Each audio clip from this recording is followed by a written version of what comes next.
This is the Horse Radio Network. Horses know when we're wrong and judge us silently. Imagine that. This week, we're talking to a legendary dressage pro about his remarkable journey in the sport and getting the lowdown on all the wild things that have happened recently, from the EHV outbreak in California to the emotional finish at the Grand Prix of Eventing at Bruce's Field. Thanks for tuning in. From Heels Down Mag, a podcast where horse pros chat about what's happening in the horse world over drinks. Welcome to Happy Hour. I'm Justine Griffin. I'm Jessica Payne. And I'm Ellie Woznicka. Welcome to episode 96 of Heels Down Happy Hour. Hey, guys. Hey. So, guys, I actually rode my horse yesterday for the second time since the beginning of the year. I rode for 5 minutes because I put him on the lunge line and he lunged himself for a solid 45. It was like smart flying decision. a kite. Smart decision. I'm very proud of you for that. I've never been more grateful that I didn't. I was like, after watching the bucks he threw, I was like, I'm real glad I didn't throw my leg over that thing. Yeah, not the day.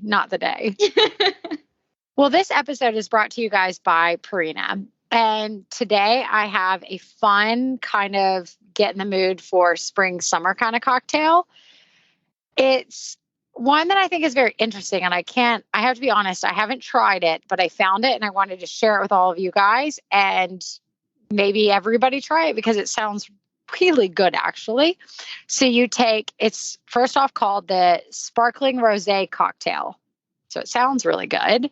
And it's actually 3 ounces of tequila, 2 tablespoons of lime juice, a quarter cup plus 2 tablespoons of like a peach rosé jam, which I'll share in the notes, like everything, and you kind of divide it up.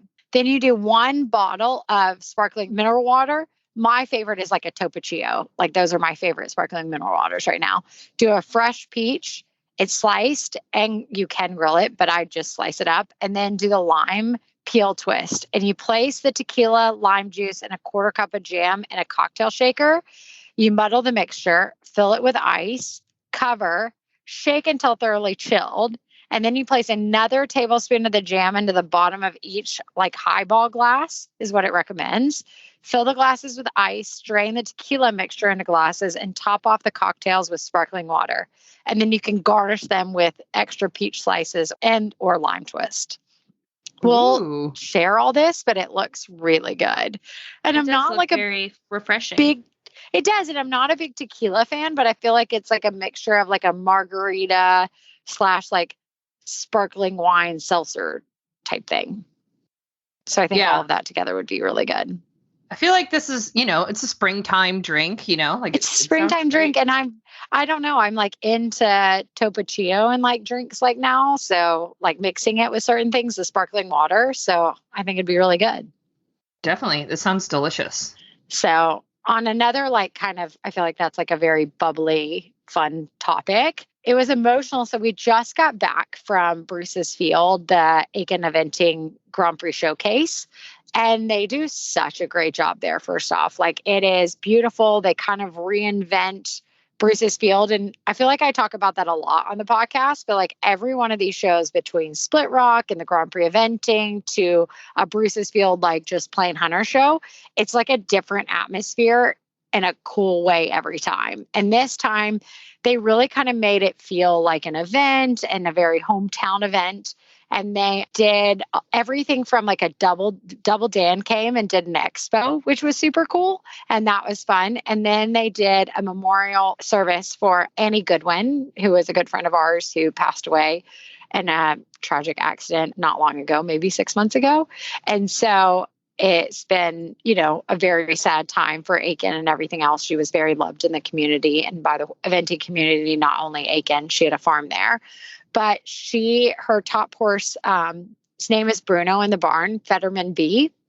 Boyd ended up competing him, and he did part of, might get a little emotional. It was so he did a whole presentation award ceremony for her just to honor her and did kind of just a moment to recognize her, kind of like a celebration of life type situation.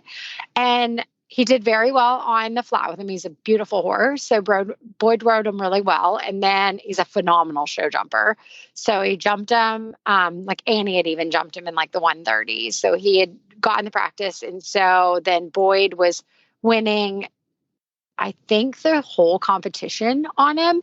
But anyways, long story short, he finished under the time and won the whole competition on him. And so it was so sweet that, like, one, they were honoring Annie anyways in the event. And then Boyd honored her even more by winning the competition on her, like, big time horse. So it was really sweet. And they did like a big, everybody got in the photo. Her mom and her dad were there, and her dad's like this sweetest man. Putter is amazing. And so it was just really fun to be able to honor her in that way and just to watch everybody do it. So it was a very emotional weekend for everybody with that big win.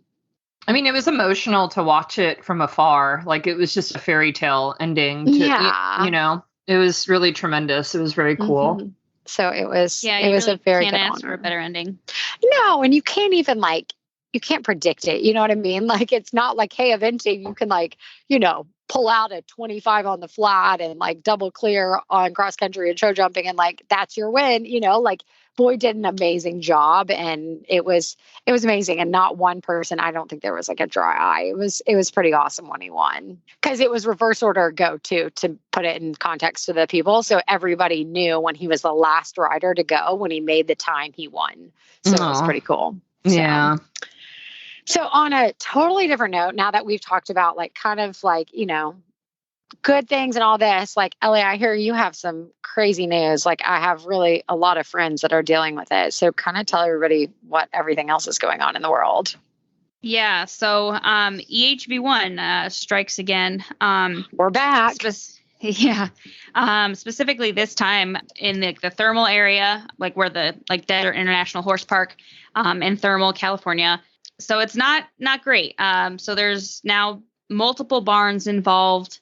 And unfortunately, it's the neurological strain, which is much more fatal. But so the state vet over in California said, hey, let's just, I'm being colloquial. I'm not quoting. She was like, let's, postpone all of the hunter jumper events for the next 28 days, postpone anything equine for 14 days. And USEF, agree with that and did what they can here, and they have basically canceled Thermal for 2 weeks in the hopes that whatever it is, if the EHV1 will hopefully dive down in cases so that they can get back to showing. But as of right now, USEF all sanctioned events are postponed. There's 86 horses that they've confirmed that have been exposed in just one barn. It's actually all the way. I just read in a different article that it's actually in PA now, over in Bucks County. Oh no. The neurological strand. So it's just crazy. They're quarantining as many as they're possible. 2 more horses just had to be euthanized because of the severity of the neurological symptoms.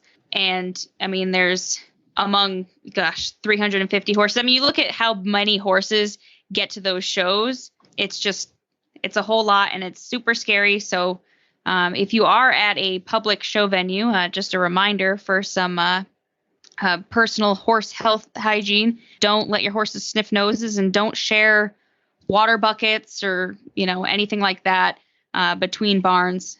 I know it's tough when it's hot. You see a horse, you want to give it some water. Don't do that. No. And that's a great reminder for everybody, because it's so serious. And if you guys want to look it up, USCF has posted a bunch of protocols on what to do if, you've been exposed to a positive case and everything else. And they just recommend everybody stay put for a little bit, and if COVID taught us anything, all you have to do is just for a hot minute, stay put and get back to normal. But yeah, California is in the thick of it, and they're not in the clear by any means. And so there's not just hunter jumper shows that have been put down. Twin Rivers stepped forward and was really good. Yep, and track came forward. Mm-hmm. They've done it. So there's a lot that have come forward and postponed and said, look, we'll figure it out later. And so we just fingers crossed that they can get it under control, and that people can kind of, go by these recommendations and protocols and all of the above, that we can get it back under control, because it's so scary. It's crazy scary. And it's sad that we have a vaccine, but the vaccine doesn't help in this instance, right? 100%. Yeah. So the vaccine is so strain specific, which is, it's so frustrating. It's like the flu vaccine, like you can get the flu vaccine and still get the flu. But unfortunately, the flu vaccine, my understanding, I'm no scientist, is, recreated every year to kind of create the new strain. With EHV1, it's not like that. So when we had this previous outbreak, I remember talking to my vet saying, should I rebooster? And he goes, not really. He said, because our booster isn't going to work for a strain that comes up from Virginia. So as long as you're not, traveling at all, you'd be better off just saving your money and not doing it because it's not going to cover the strand. So that's really scary to know that you can't do anything. So we're definitely thinking about everybody who has a horse affected. Yeah, absolutely. And just stay clean and treat your horses like they've all got COVID, and then should be okay. So Justine, what do you have for news? I have a fun story. So it's another study, but it's something about horse behavior that I think we'll all find interesting. So some French researchers and actually Japanese behavioralists worked together to try to figure out if horses know when we might be wrong, which is vague, right? But so the example they used is, would your horse believe you if you told him where to find a hidden carrot? He might if he thought you knew where the carrot was, but I guess horses are more sophisticated than we think. So this study basically went out of their way to try to see if horses pay attention and then decide to trust the information we give them. Obviously, they're very trainable, or we wouldn't do what we do with them in sport. But so they used the carrot in the bucket trick, where basically they gave horses there was a carrot in the bucket, and they wanted to see how horses responded to looking for, basically searching out the carrot. And that element of trust was something researchers had only observed in dogs and humans before this study, which is really interesting. That's interesting. Yeah. So the story that we'll share in the show notes kind of goes into more information about just how sensitive horses are and how they register information and sort of decipher that and learn from it. And basically, the studies suggest that horses are just sensitive, and sometimes they need a little bit more motivation to help them understand something and really commit something to memory, I guess. But it was interesting that, you could try to, fool your horse with a game and they might not trust you, which makes sense to me when I think of Mikey and the way he looks at me sometimes in the stall when I'm trying to convince him to I'm doing carrot stretches. And he's like, I don't know if I'm actually going to get the carrot if I stretch for you, lady. So, but yeah, I thought that was an interesting study. Oh yeah. I'm definitely seeing it in Batman with our hand walking. It's like, hey bud, we're going to go for a walk. He's like, no, we're going to walk for 5 minutes around the arena, and that sucks. They catch on patterns pretty quick, so that's pretty neat. So we just want to say a shout out to everyone who supports us on Patreon. We appreciate every dollar you donate, whether it's just a one-time donation or a monthly donation. Every little bit helps keep our show on the air, and we try to share some fun sneak peek and inside information with you on their Patreon page when we can. So if you want to become a Patreon subscriber, you can do that by going to Patreon, which is patreon.com/heelsdown.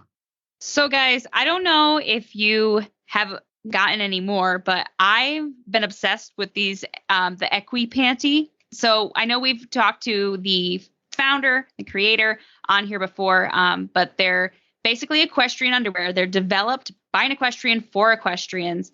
They're riding knickers, built to meet riders' needs in both in and outside of the saddle. And they're proudly made in the USA using ethical, environmentally conscious practices. So I love these things. Everything about them. I wear them all the time. Like, I want to get rid of all my other underwear. And I wear them as shorts when I'm around the house, because I have like above the knee ones, which is like the perfect length, I think, for me. And I've ridden with them in jeans for Western and hunt seat. They're just super comfy. There's no like wonky seams that rub you in the wrong places. They're sustainably made and they like wick away your sweat, which is awesome. They are super slimming. So I've actually worn one under a dress as like, some kind of control top panty type things.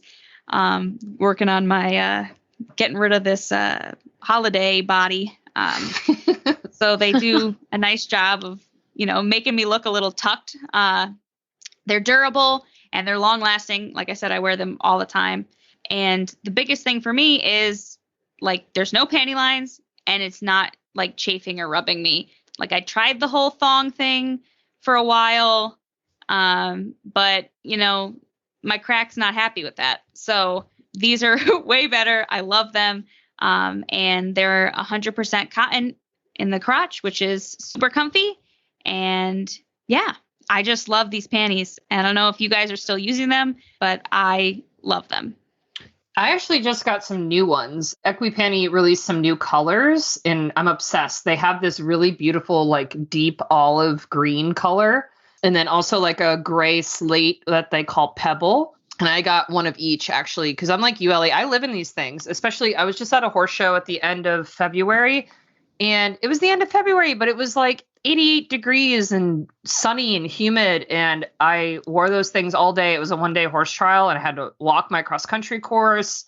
But I hate feeling like you've got underwear that's going to bunch on you or it's going to chafe. And Equipanty is the best because you put them on and you don't have to think about them. So, and actually that horse show that I went to where I had 2 weddings back in October, I was 1000% wearing Equipanty from the horse show as I ran to those weddings. So that's I feel so like funny. If there's ever a testament to a brand, it's them because they took me from like, my breeches cross country outfit, like straight to a ball gown for a wedding. So if you want to check out the new colors, they've got all different types. And I'll tell you, I have these 2 new colors and they're darker shades, but they still do not show through my white breeches or my white tights. That is the ultimate test. I was going to say. They really don't. I wore the Pebble on at that horse show in February and I wore free ride tights and they're real thin and you could not see the color through them, I swear. So if you want to check them out for yourself, Equipanty, the website is EQUESPANTE.com. At Purina Animal Nutrition, we are focused on helping horses live their best life. For wholesome nutrition that performs, try Purina Omaline Horse Feed. Formulated with Outlast supplement to support gastric health and proper pH, it keeps your horse performing with confidence. Put our research to the test. Shop your local Purina retailer or at purinamills.com to learn more. All right, everybody. I'm really excited to introduce our guest on the show this week. We have Robert Dover, who is an international dressage rider and might be the most decorated American dressage rider in Olympic history. He's been riding almost all his life, and he competed in his first Olympics in 1984. And he's competed in every summer games between 1984 and 2004, winning 4 team bronze medals. Last year, he published a book called The Gates to Brilliance: How a Gay Jewish Middle-Class Kid Who Loved Horses Found Success. Hi, Robert. Welcome. Well, thanks so much for having me. I'm really happy to be with you all. Yeah, it's wonderful to have you on the show. And last year, I was delighted to read your book and write a review. And so I wanted to start there. What made you want to write a memoir at this point in your career? It's a funny thing. I had been asked to write a book so many times in the past. And a couple of times I was approached by some major publishing companies who asked me to do a book on dressage and riding. And I said, there have been so many incredibly wonderful books written on the subject. And in all honesty, I don't feel like I could add anything significant to those books. So over the years, I thought about it, and I still didn't have an interest in doing a how-to book. But then I thought maybe I could instead write a book that could be helpful to people, whether they're horse people or not involved in horses at all, on just how to have a happy and successful life. using past experiences of my own life. So I look at this book as a reflections and suggestions kind of a book. And I've been very gratified by the response from both people within the horse world and outside of it. That's great. I mean, I loved it. What struck me was just how open you were about your own personal life and how transparent you were, even through vulnerable moments. I think, something that stuck with me was how you struggled with pain while riding and being an athlete, and how you medicated yourself. I feel like that's something we don't talk enough about in society. So what made you want to share those personal details of your life?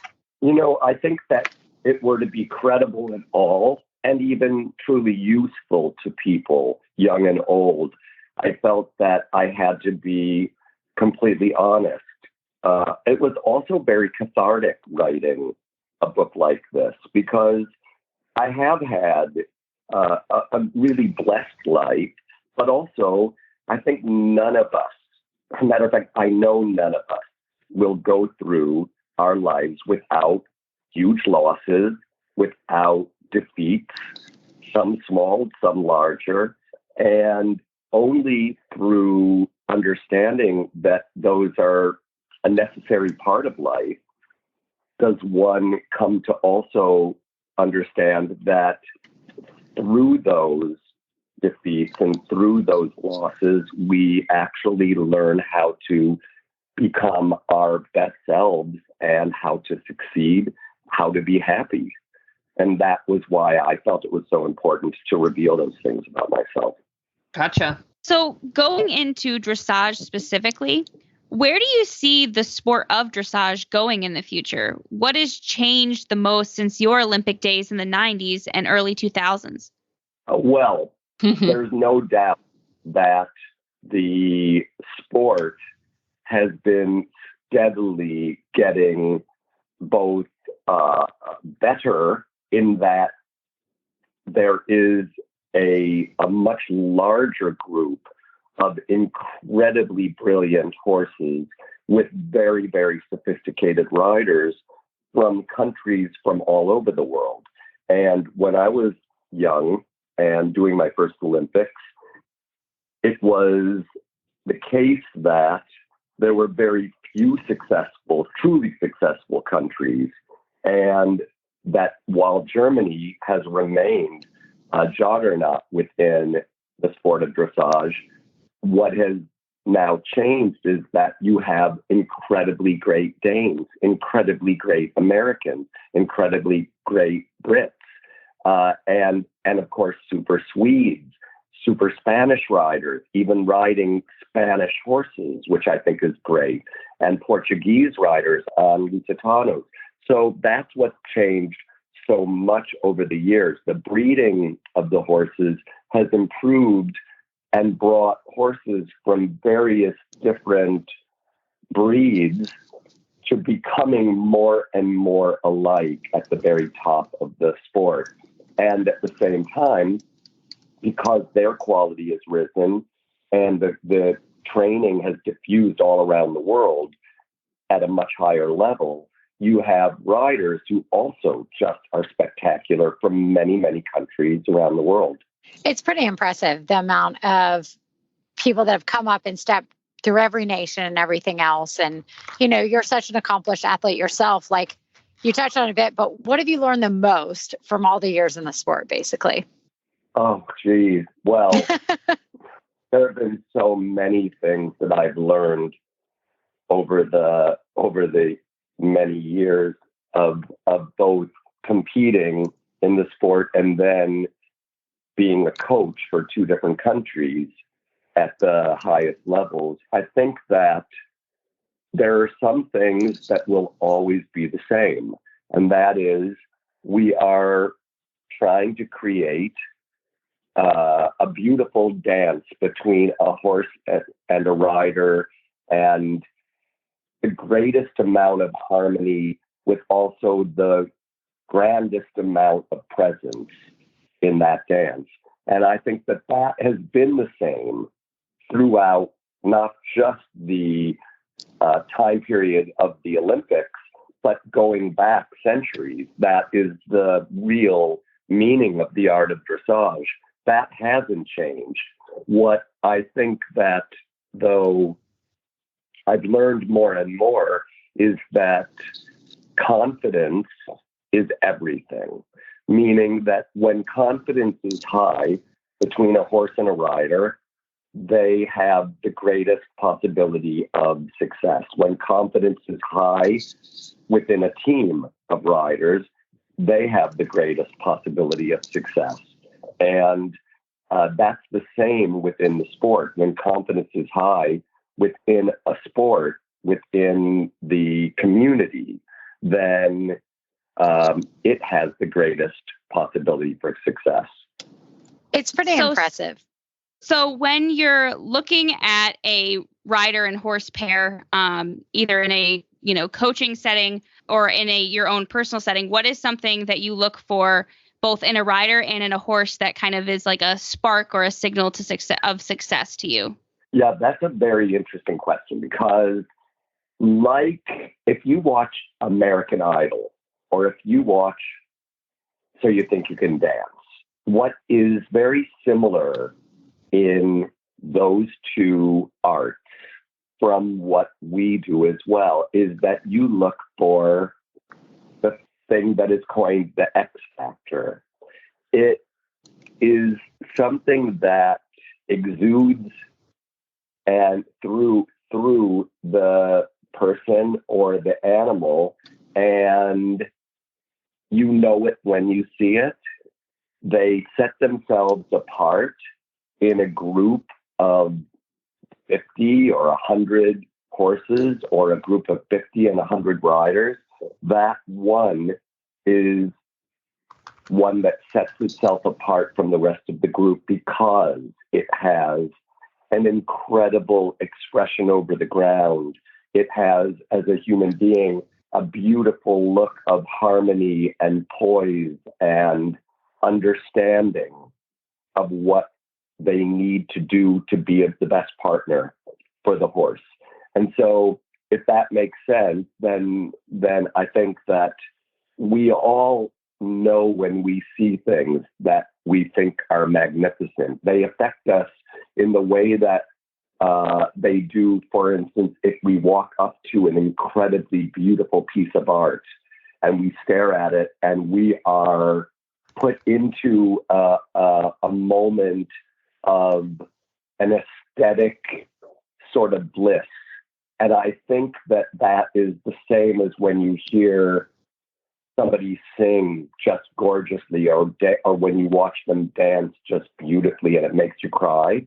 That kind of thing is the same within our sport when we see either a fantastic horse or a beautiful and amazing rider. Yeah, I really like that. I mean, I think that we don't hear enough professionals and talk about the actual like visceral feeling of when, whether it's themselves or another rider, when they just get it right. I really like that explanation. Well, Robert, it's been such a joy to get to talk to you. We really appreciate you joining us on the podcast. Before we let you go, why don't you tell us where our listeners can find your book? Well, they can find it in many places. One, by going to Horse and Rider Books and getting it directly from Trafalgar Square Books. They're a wonderful small company that tries very hard to put out excellent publications. So I think it's great if people go and support that company. They can also get my book on Amazon, at many bookstores and tack shops around the country, and in fact now around the world. So, and what I hope is that whether you're into horses or you know people into horses or you're not into horses at all, I'm hoping that The Gates to Brilliance resonates with those people who read it, and that it can be of help in their lives. That sounds great. Thank you so much for coming on. Well, thanks for having me. It's been a pleasure talking to you guys. All right. Thank Absolutely. you. Have a good night. You too. Take care. Hey guys, so our next guest is no other than my husband, Doug Payne. He came back on and talked to us a little bit. I know earlier in the podcast we talked a little bit about the Grand Prix eventing, but we decided to bring him on and kind of get his take on everything and all the horses we had and stuff. So welcome, hon. Yeah, well, thanks for having me. And Heels Down Happy Hour, what is everybody drinking? Because I did just pop open Corona. Oh, there you go. I've got a local IPA. Okay. What kind? Which one? It's called Free Dive. It's from Coppertail Brewing in Tampa. It's a good one. I'll have to look out for it when I'm in Florida. I love a good IPA. Yeah. I've got a New York hard cider. So there you go. It's actually I can only do about one of those. Very tasty. I know. They're two. Yeah, I'm with you too. I can do one on like a really hot day. And hard ciders or IPAs? And it better be ice cold. The ciders. Yeah they're like too sweet. Okay, well, listen, you realize who you're talking to, right? Yeah, I mean, this one is like the sweetest thing. I mean, I think this is a perfect lead into the Grand Prix eventing because it was a party for sure. Atmosphere was. Yeah, tell us more about it.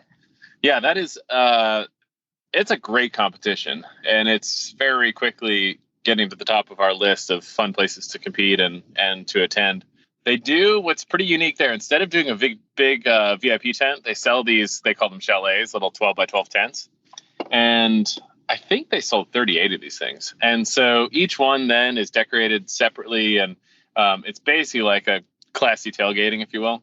They had a contest for the most decorated, best decorated chalet. So everybody decorated the chalet in different themes and everything else. Aiken Saddlery, which is a big saddlery place in Aiken, actually won best decorated.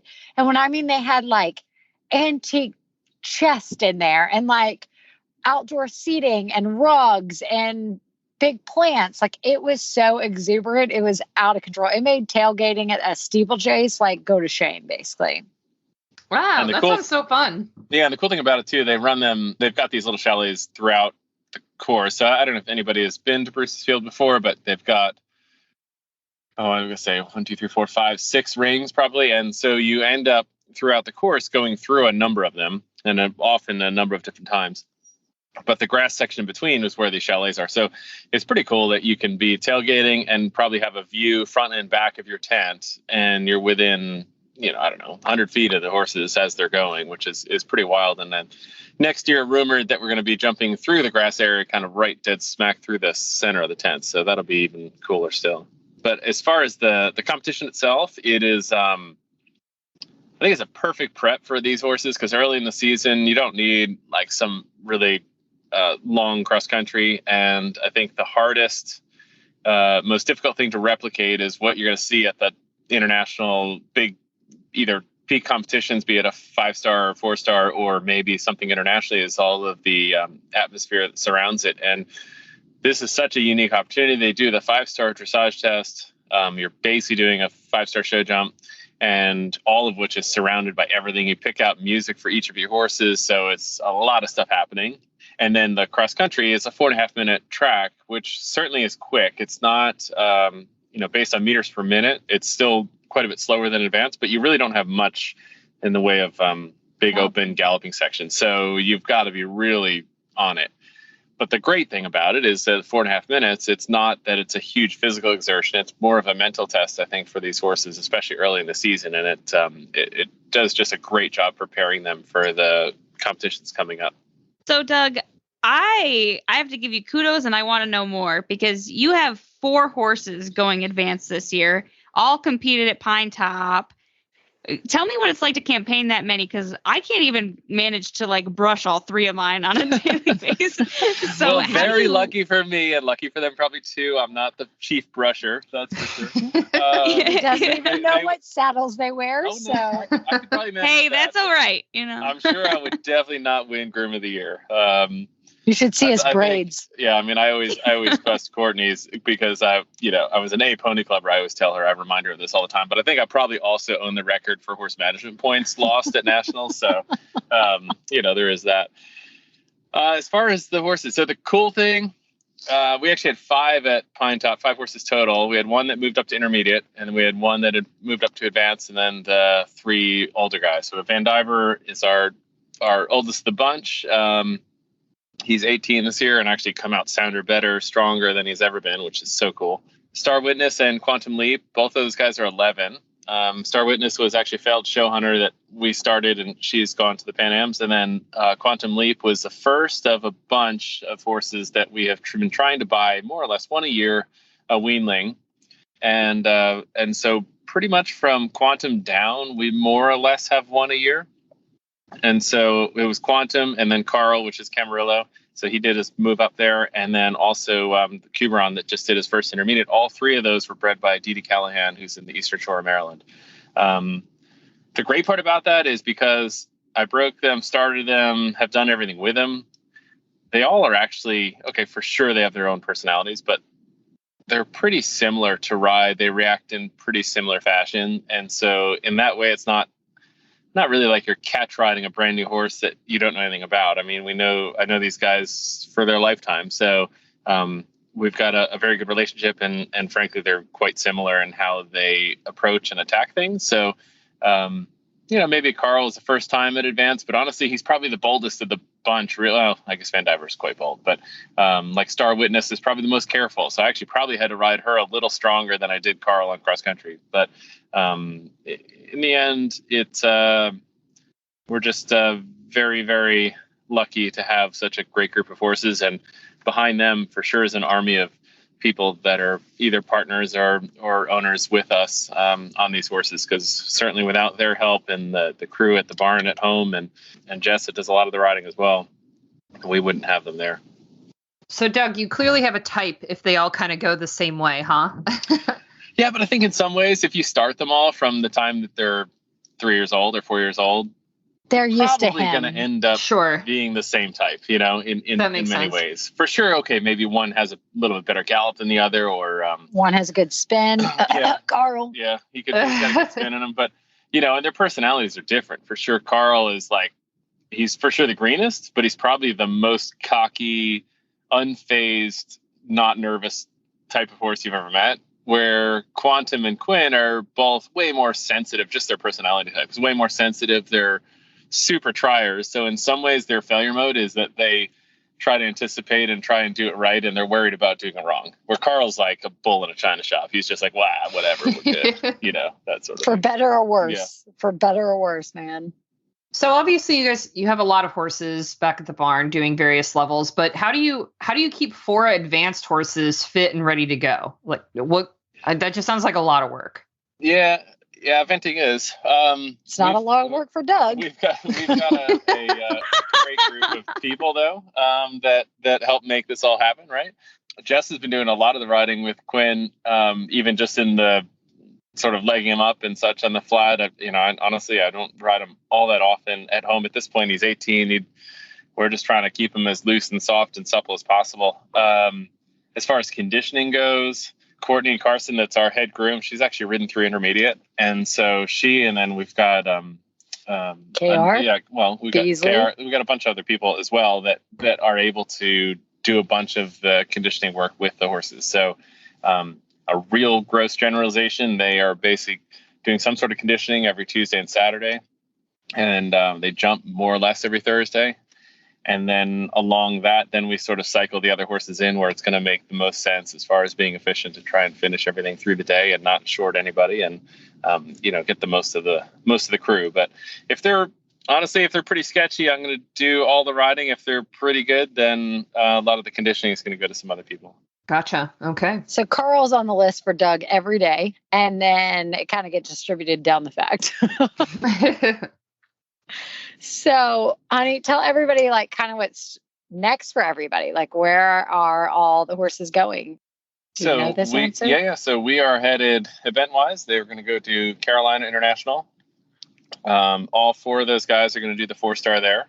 And then that same group then will go to the Fork. Oh, you could tell Ellie, you might be tired at the Fork because you can't have anybody exercise your horses. Yeah, the Fork's going to be challenging. So we've got... Ellie, you can feel sorry for him at this moment. Luckily, the Fork is over a number of days. We've got 10 going. So we've got two training. We've got 4 advanced. We've got 3 preliminary. 3 prelim, and then... 1 intermediate. 1 intermediate, yeah. But 10, basically... wow. Yeah, it's 10. This would be the most he's ever done. Because normally, at a jumper show, he's like, oh, great. You warm him up. You can get him ready. And then, he just hops on and jumps a couple of fences. problem at eventing, I can't even pick up the trot on them. So he has to do all the pre-rides, all the work, all the jumping, all the flatting, everything. Jump days aren't bad, honestly. It's the flat days are rough. Flat days are rough for sure. So Tell me about it. Look for yeah, exactly. That's why I'm like, Ellie, you can feel bad for him for this one for sure. And actually, Trian's doing us a massive favor too, because they do all of the schooling under the lights, which is really cool.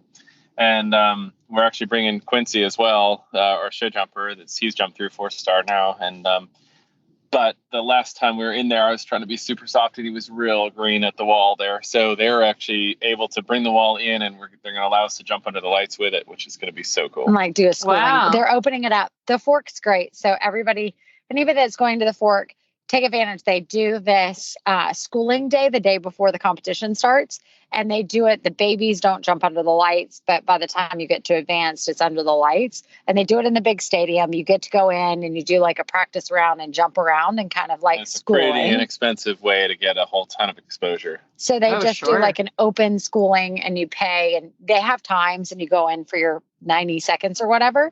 But it's a great way to like get a bunch of the horses. So we'll take a couple of them, and then like Doug said, they're very accommodating, and they're going to actually jack up the jumps at the end of the night and let Doug jump the big guy under it.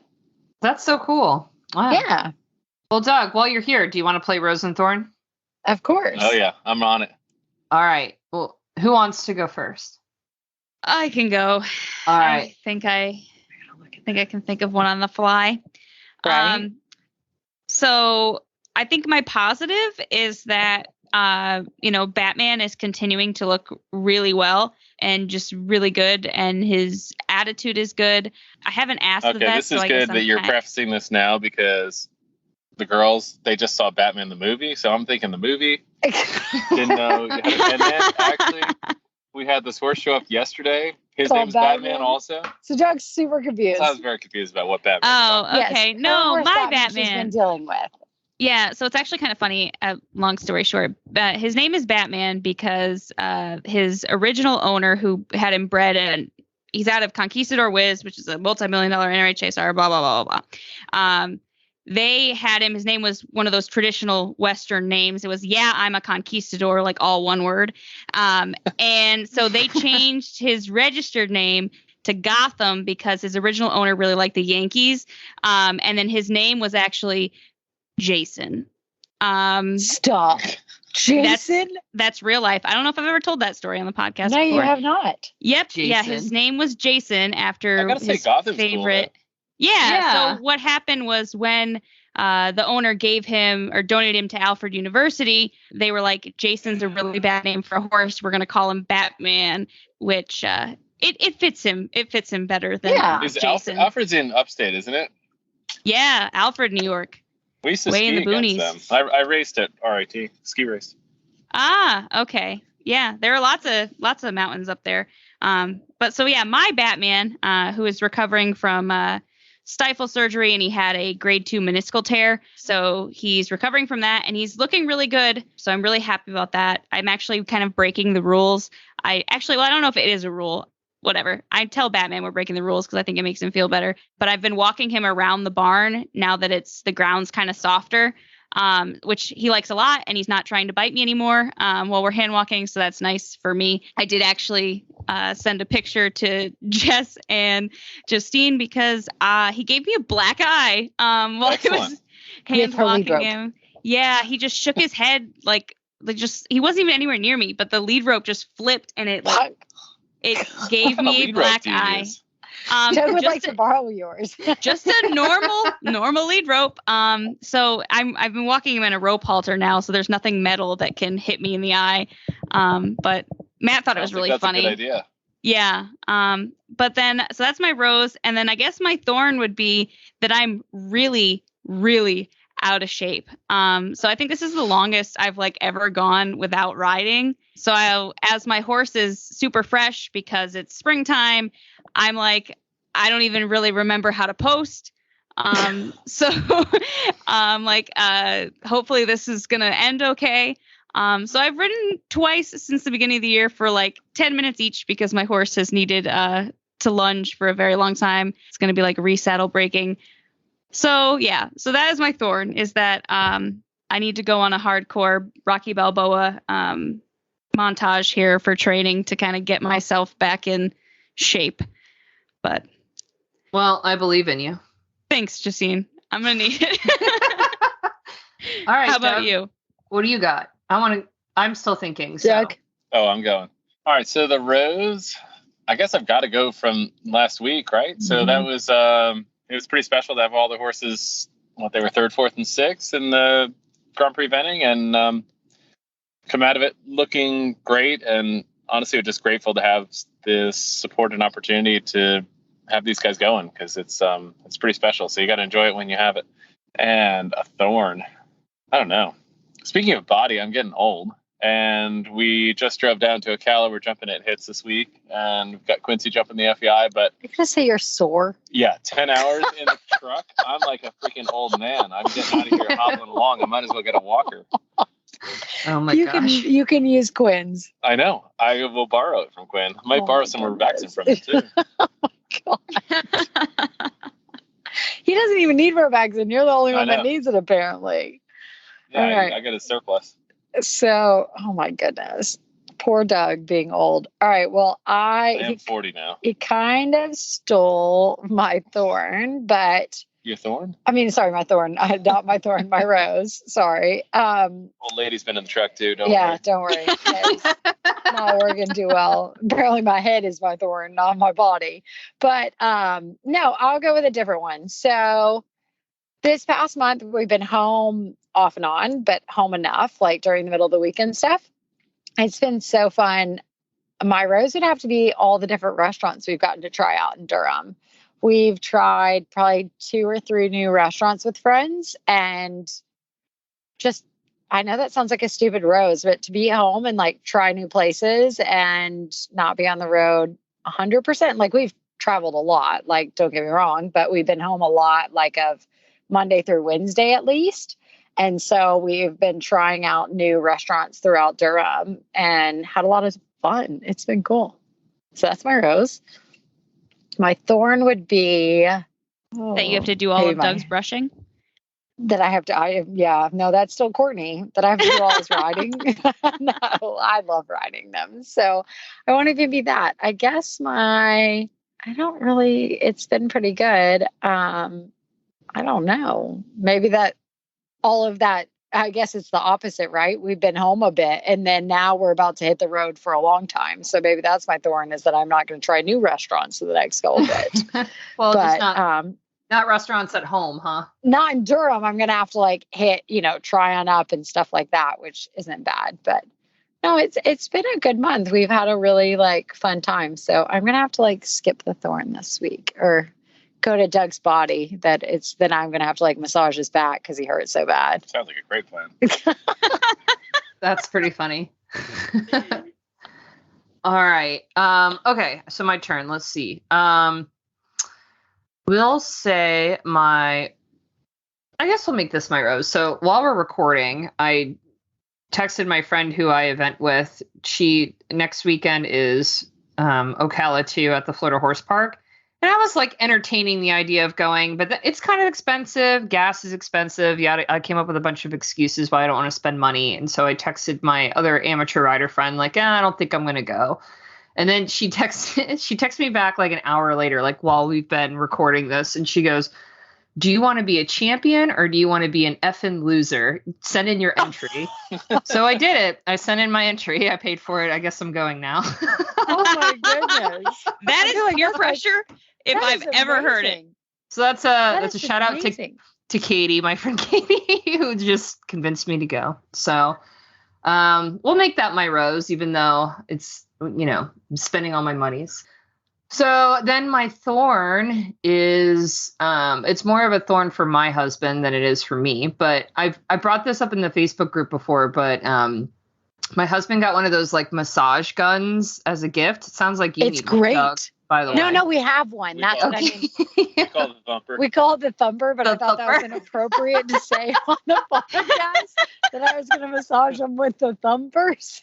Yeah, when you put it like that. So we have one. I have one too for the horses husband and loves for the it. house. Yeah, he loves it. I totally understand. But like after like a couple of weeks, I was like, man, I bet Mikey would love this. But you stole it for the horse. I told I you didn't- to, but I didn't know you really did. I know, and I didn't want to like, it's a gift for him. But I was like, well, I'll take it one time and just see if the horse likes it. And Forgot it at the barn. No. So the problem She is brought the it first home. Covered in dirt. exactly. But the first couple of times the horse didn't like it, so I was like, oh, maybe I'll stop. But then I was like, let me try one more time. And of course now the horse is like, okay, I like it. But and so I didn't tell Alex the first couple of times I used it, but now he could tell the last time. So cat's out So of the I bag. did have friends that literally bought the same gun that we use, Uh-huh. and it went to the barn and it got so gross. They've like now left it in the barn, but I'm like, Oh. but then you don't have it for yourselves. So, because they said it got so gross they couldn't bring it back in the house. So Yeah, gotta we buy a have been second one. selfish. Yeah, no, we've been selfish and keep ours like at home so that we can use it because have you done it to yourself, Justin? Oh, it's awesome. Oh, it feels yeah. fantastic. Yeah, it's it's great. amazing that I was like too selfish, to be honest. I was lucky because I bought one originally for the barn. And then my sister got me one for Christmas. And she was like, don't use this on your Oh. horses. I was like, I won't because I already bought one for the horses. That's the way to go. So put it on your wish list for your next birthday, Yeah. Justine. All right. Sounds good. All right, Doug. Thanks for coming on. It was great to chat Oh, with Thanks you. for joining us. So we have a mailbag from Jess in our Facebook group. And I'm going to ask you guys because, hint, hint, nudge, nudge. Matt still hasn't put a ring on my finger. So I'm not married. Oh my God. But Jess says her husband is so over her being hyper focused on her horse and the barn, and they've only been married for 2 years. She wants advice on how to gently break it to him that it's never going to change. Oh man, that's a tough one. I feel like if he didn't already know, like, you know what I mean? Like, why? I think you just have to be honest and be like, honey, like, I love you to death, but these are very important things to me. And I'm going to stay focused. And is there something that like maybe I could give time away that like, maybe one, just throwing ideas out there. If you both have 9-to-5 jobs during the week and you can't really like do something that maybe you even have like a date night where you don't go to the barn during the week, or you do like a Saturday and something that you could do and enjoy together and kind of like make ideas for you guys to spend time together, like not all the time, but like maybe once a month or once, kind of section it off that it makes him feel important to him to kind of say, hey, look, I set this aside for you, but I am still super involved and focused on my horse and barn and stuff. That's really good advice. I definitely feel it's always a give and take, right? Because I have to do that in any relationship, and we hear it from friends when we go out to like dinner with other couples, like, wow, you go and do horse things all the time, huh? Don't you? And it's like, I'm sure my husband is tired of hearing that some days. So it's just, yes, the horse is a priority, and I feel like your partner should respect that, but it's important to try to find that balance where you still make sure you're allocating enough time to your relationship too.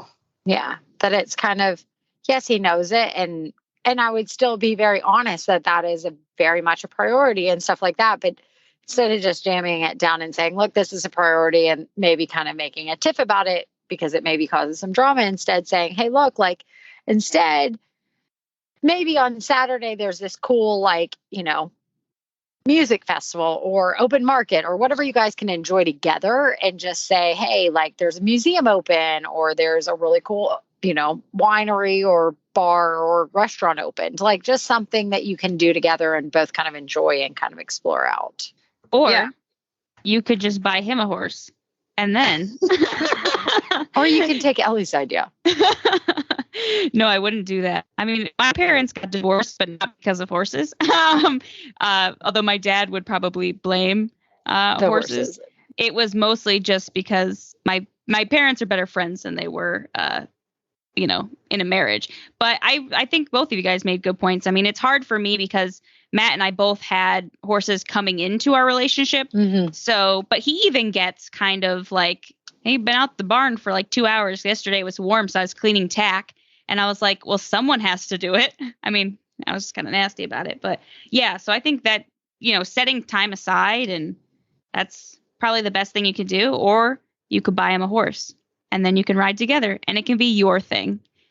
But don't sue me if you get divorced, please, for my horrible relationship advice. I feel like this is a good thread for the Facebook group. If you have advice or, experiences to share, I feel like it would be a great discussion there. So speaking of, if you want to join our Facebook group, you can do that by checking out the Heels Down Happy Hour Podcast Lounge. And if you want to hear more from us, you should subscribe to the Heels Down Spark. You can do that by going to bit.ly/spark by HD. We want to say thank you to all our partners this week, Purina and Equipanti. All right, guys, that's a wrap. Cheers. Cheers.